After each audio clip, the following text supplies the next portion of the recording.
Jarak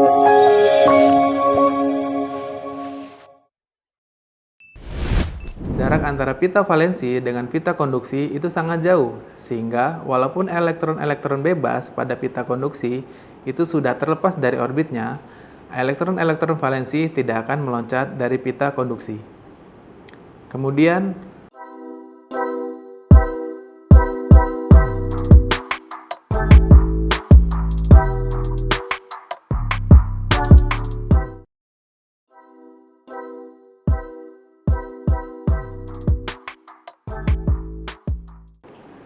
Assalamualaikum warahmatullahi wabarakatuh. Kembali lagi di channel Kuliah Teknokrat. Bersama saya, Jaka Persada Sembiring Eskom MCS. Pada kesempatan kali ini, saya akan membahas bahan-bahan semikonduktor. Pengertian semikonduktor sendiri sesuai dengan namanya, semikonduktor adalah setengah penghantar, di mana mempunyai daya hantar yang besarnya antara daya hantar konduktor dan daya hantar isolator. Semikonduktor merupakan elemen dasar dari komponen elektronika seperti dioda, transistor, dan IC atau integrated circuit. Sebuah semikonduktor bersifat sebagai isolator pada temperatur yang sangat rendah, namun pada temperatur ruangan bersifat sebagai konduktor. Bahan-bahan semikonduktor yang sering digunakan adalah silikon, germanium, dan gallium arsenida. Penggunaan semikonduktor di berbagai macam komponen. Contohnya, pada semikonduktor berbahan germanium itu ada dioda, ada transistor. Kemudian untuk silikon sendiri itu ada dioda, transistor, dan integrated circuit. Yang ketiga, ada pita kovalen dan pita konduksi. Kondisi elektronik bahan dipengaruhi oleh jarak pita konduksi dan pita valensi. Pada konduktor, kedua pita tersebut saling menumpuk. Pada isolator, jarak keduanya cukup jauh, sedangkan pada semikonduktor, jarak keduanya tidak terlalu jauh dan tidak terlalu dekat. Hal tersebut memungkinkan tumpang tindih pada semikonduktor jika dipengaruhi misalnya oleh suhu panas, medan magnet, dan tegangan yang cukup tinggi. Pita kovalen dan pita konduksi itu bisa dicontohkan pada gambar berikut ini, di mana pita konduksi itu lebarnya 0,2 sampai dengan 5,3 elektron valensi. Kemudian untuk isolator, pita konduksi itu lebarnya 6 elektron valensi. Dari gambar sebelumnya terlihat bahwa celah energi pada isolator intan adalah 6 elektron valensi dan merupakan bahan isolator dengan resistivitas tinggi. Jarak antara pita valensi dengan pita konduksi itu sangat jauh, sehingga walaupun elektron-elektron bebas pada pita konduksi itu sudah terlepas dari orbitnya, elektron-elektron valensi tidak akan meloncat dari pita konduksi. Kemudian, ada bahan konduktor dengan celah energinya sempit, sehingga kalau ada elektron lepas dari orbitnya, maka pada pita valensi akan segera mengisinya. Kemudian yang ketiga, bahan semikonduktor mempunyai celah energi yang lebih sempit dari pada isolator, yaitu 0,12 hingga 5,3 elektron valensi. Sebagai salah satu bahan semikonduktor mempunyai celah energi 1,1 elektron valensi, oleh karena itu, untuk menjadikan bahan semikonduktor agar dapat menghantarkan listrik, diperlukan energi yang tidak terlalu besar. Semikonduktor intrinsik. Semikonduktor intrinsik adalah semikonduktor murni yang tidak diberi doping atau campuran atom lainnya. Contohnya, ada germanium, ada Si murni. Timbulnya konduksi pada semikonduktor intrinsik itu disebabkan oleh proses intrinsik atau dimisalkan sebagai karena energi termal atau karena suhu panas dari bahan yang ada pada semikonduktor intrinsik sendiri. Pada suhu amat rendah, semikonduktor intrinsik bersifat sebagai isolator. Pada suhu tinggi, semikonduktor intrinsik bersifat sebagai konduktor. Berikut ini gambar dari germanium dan silikon, di mana memiliki 4 elektron valensi. Elektron valensi sendiri adalah elektron kulit terluar. Kemudian, lintasan valensi memerlukan 8 elektron agar atom dapat menjadi stabil. Ikatan antar atom diperkuat dengan membagi pemakaian bersama elektron-elektron terluar yang membentuk ikatan kovalen. Jumlah untuk ikatan atom dari silikon itu berjumlah 14. Untuk ikatan atom pada germanium itu berjumlah 32 ikatan. Semikonduktor ekstrinsik. Yang pertama, pada semikonduktor ekstrinsik, konduksi dapat dilakukan setelah adanya penyuntikan bahan penambahan atau pengotoran dari luar. Yang kedua, pengotoran yang dipilih dari unsur yang golongannya berbeda dengan silikon dan germanium itu umumnya termasuk golongan 3 dan 5. Yang ketiga, proses penyuntikan bahan tersebut disebut dengan doping. Yang keempat, pengotoran yang dipilih masuk ke dalam struktur kristal dan menggantikan salah satu atomnya. Yang kelima, penambahan bahan tersebut kepada semikonduktor murni akan meningkatkan konduktivitas semikonduktor. Semikonduktor intrisik tipe P. Yang pertama, pada semikonduktor tipe P itu diambil dari muatan Hall, yaitu bermuatan positif. Pengotoran dilakukan oleh atom trivalen, yaitu atom yang memiliki 3 elektron valensi. Contohnya ada boron, ada gallium, dan lain-lainnya. Atom pengotornya disebut dengan atom akseptor. Kemudian, pembawa muatan disebut dengan hole. Jumlah hole lebih banyak daripada elektron bebas, maka hole dinamakan pembawa muatan mayoritas.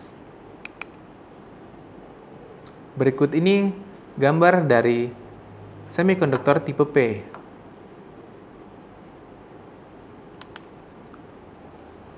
Frase tipe N atau semikonduktor tipe N diambil dari muatan elektron, yaitu bermuatan negatif. Pengotorannya atau doping yang dilakukan oleh atom pentavalen, yaitu atom yang memiliki 5 elektron valensi. Contohnya ada fosfor, ada arsenik, dan lain-lainnya. Atom pengotornya disebut dengan atom donor. Kemudian untuk pembawa muatannya disebut dengan elektron. Jumlah elektron bebas jauh lebih banyak daripada hole. Maka elektron dinamakan pembawa muatan mayoritas. Sedangkan hole sebagai pembawa muatan minoritas. Berikut ini gambar dari semikonduktor tipe N. Perangkat semikonduktor. Beberapa perangkat semikonduktor adalah transistor, termistor, SCR atau Silicon Controller Rectifier atau IC Integrated Circuit. Namun pada presentasi kali ini hanya dioda P dan N dan transistor bipolar yang akan dibahas. Berikut ini contoh dari gambar komponen yang digunakan pada perangkat semikonduktor. Yang pertama ada dioda, yang kedua ada transistor, yang ketiga ada termistor, dan yang keempat ada IC atau Integrated Circuit. Jika dua tipe bahan semikonduktor P dan N didekatkan, maka akan didapat sambungan P dan N. P dan N junction yang dikenal sebagai dioda. Pada pembuatannya, material tipe P dan N disambungkan dari satu bahan atau monolitik dengan memberi doping atau impurity material yang berbeda. Dioda akan hanya dapat mengalirkan arus dari satu arah saja, sehingga dipakai untuk aplikasi rangkaian penyearah atau rectifier. Dioda tipe N ini, jika diberi tegangan maju atau forward bias, di mana tegangan sisi P lebih besar dari sisi N. Elektron dengan mudah dapat mengalir dari sisi N mengisi kekosongan yang berada pada elektron di sisi P. Sebaliknya, Jika diberi tegangan balik reverse bias, dapat dipahami jika tidak ada elektron yang dapat mengalir dari sisi N mengisi hole di sisi P karena tegangan potensialnya di sisi N itu jauh lebih tinggi. Berikut ini gambar forward bias dan non-forward bias, di mana dari sisi P dan sisi N itu saling bertolak belakang. Yang keenam, transistor bipolar. Transistor merupakan dioda dengan dua sambungan junction, di mana sambungan ini membentuk transistor PNP maupun NPN. Ujung-ujung terminalnya berturut-turut disebut emitor, base, dan kolektor. Base selalu berada di tengah, di antara emitor dan kolektor. Kemudian, disebut transistor bipolar karena struktur dan prinsip kerjanya tergantung dari perpindahan antar elektron di kutub positif dan kutub negatif, di mana saling mengisi kekurangan elektron atau hole yang berada pada kutub positif. Berikut ini gambar dari simbol transistor bipolar.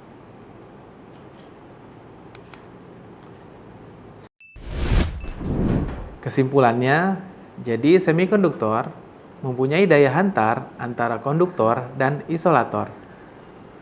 Yang kedua, bahan semikonduktor sendiri yang sering digunakan adalah silikon, germanium, dan gallium arsenida.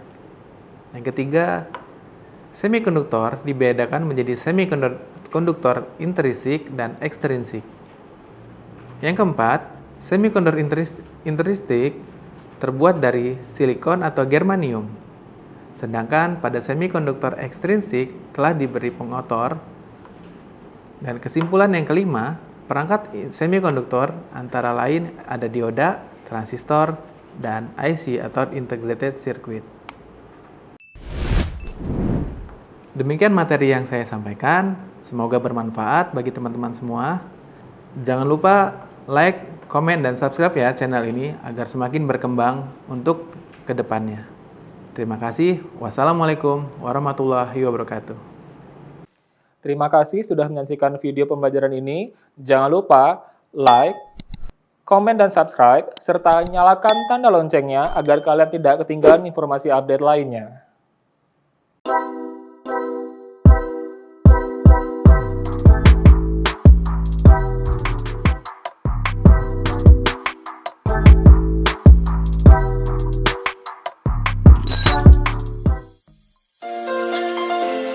Selamat datang di Kampus Tour Universitas Teknokrat Indonesia. Di Kampus Tour kali ini aku awali di gerbang utama Universitas Teknokrat Indonesia.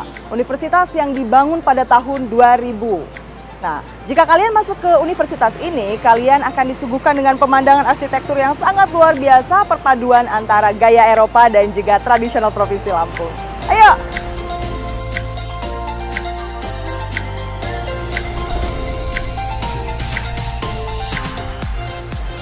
Nah, ini adalah monumen robotik sangat ikonik. Monumen ini dibangun karena tim dari Robotik Universitas Teknokrat Indonesia memenangkan juara nasional kontes robot seni Indonesia pada tahun 2011. Yuk, selanjutnya kita akan menuju ke gedung utama Universitas Teknokrat Indonesia.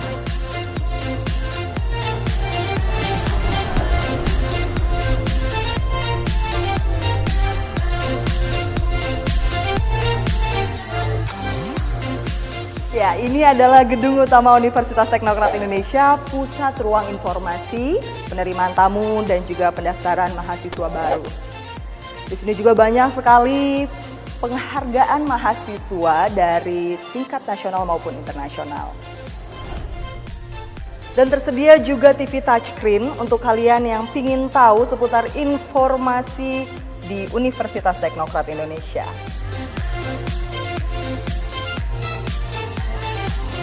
Universitas Teknokrat Indonesia telah mendapatkan akreditasi baik sekali oleh Badan Akreditasi Nasional Perguruan Tinggi pada tahun 2020.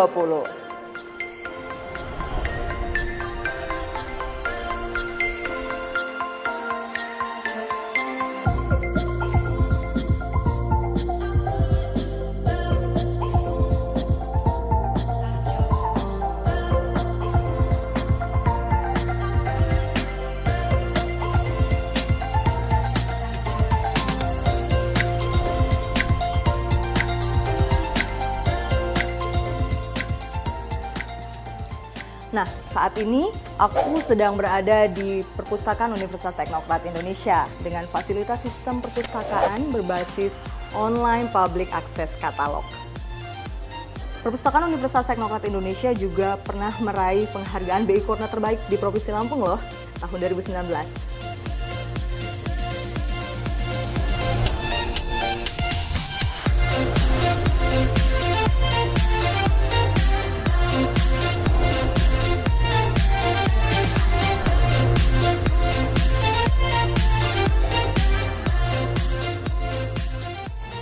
Aplikasi di perpustakaan ini berbasis otomasi semua loh. Kalau kalian ingin mencari buku-buku, kalian bisa membuka sistem yang ada di sini.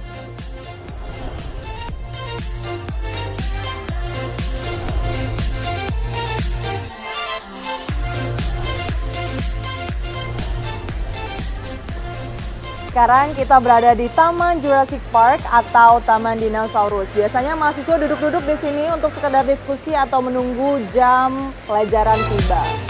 Nah, patung di belakang saya, ini patung dinosaurus, ada filosofinya. Katanya kita sebagai manusia harus bisa beradaptasi supaya tidak punah. Jadi harus menuruti perkembangan zaman. Saat ini kita berada di gelanggang mahasiswa Dr. HM Nasrullah Yusuf. Gelanggang ini digunakan sebagai tempat pengembangan mahasiswa baik di bidang seni, budaya, dan juga olahraga.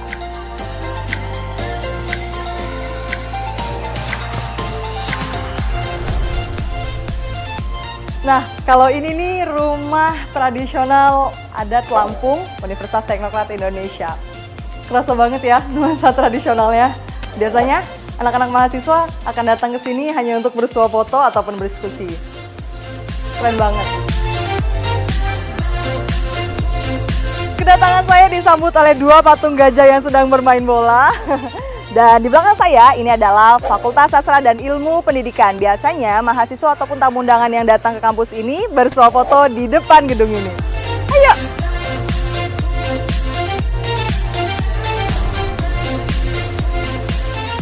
Nah, kalau ini nih tempat yang hits banget di kalangan mahasiswa Universitas Teknokrat Indonesia, yaitu Gedung Rektorat Universitas Teknokrat Indonesia dengan gaya Andalusia Spanyol.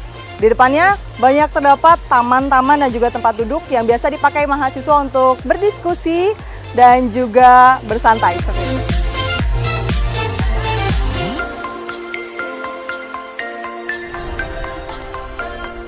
Adalah salah satu tempat ikonik di Universitas Teknokrat Indonesia, yaitu Masjid Asmaul Yusuf. Bukan saja digunakan sebagai tempat ibadah, tetapi masjid ini juga sering digunakan oleh mahasiswa UKM Islam dalam mengadakan acara keagamaan.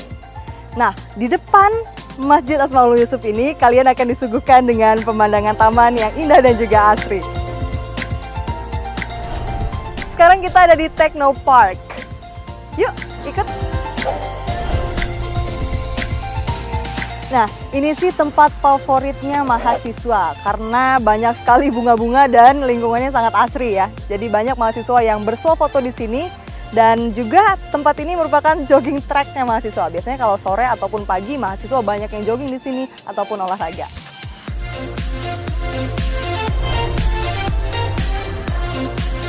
Nah, kita sampai di destinasi terakhir kita dalam kampus tour kali ini. Mas Nia saat ini sedang berada di gedung utama Universitas Teknokrat Indonesia, melihat pemandangan area kampus Universitas Teknokrat Indonesia. Jangan lupa terus ikuti kampus tour part 2 selanjutnya.